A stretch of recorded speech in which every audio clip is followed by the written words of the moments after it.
Quel est l'objectif de la réintégration? C'est d'obtenir la création d'un pilier européen de la défense qui n'a pas été créé en dehors de l'OTAN.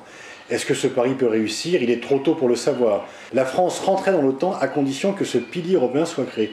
Maintenant, on pense que ça en sera le résultat. La réintégration de la France permettra la création de ce pilier. C'est un pari dont on saura s'il a réussi d'ici quelques années.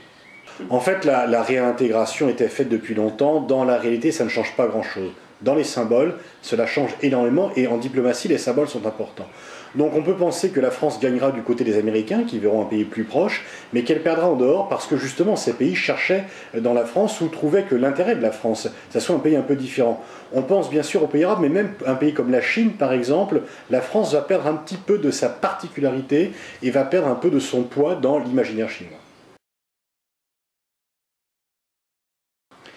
C'est là qu'il y a un vrai débat. Est-ce que l'OTAN doit rester uniquement une alliance de défense des pays qui en sont partis, ou est-ce qu'elle doit s'ajouter de nouvelles missions qui peuvent être larges et même assez floues, sécurité maritime, sécurité des approvisionnements pétroliers, lutte contre la piraterie, et c'est là où il y a un vrai risque, parce qu'il y a un risque d'empiler les missions les unes sur les autres, et que les choses ne soient plus très claires, et que même si pour les pays de l'OTAN, cette alliance est toujours une alliance défensive, elle soit vécue en dehors plutôt comme une alliance offensive, et qu'elle apparaisse comme, selon l'expression consacrée, le bras armé de l'Occident. Il y a une sorte de dérive fonctionnelle de l'OTAN, de s'inventer chaque jour de nouvelles missions, avec le risque de militariser des missions qui sont avant tout d'abord qui demandent des réponses politiques.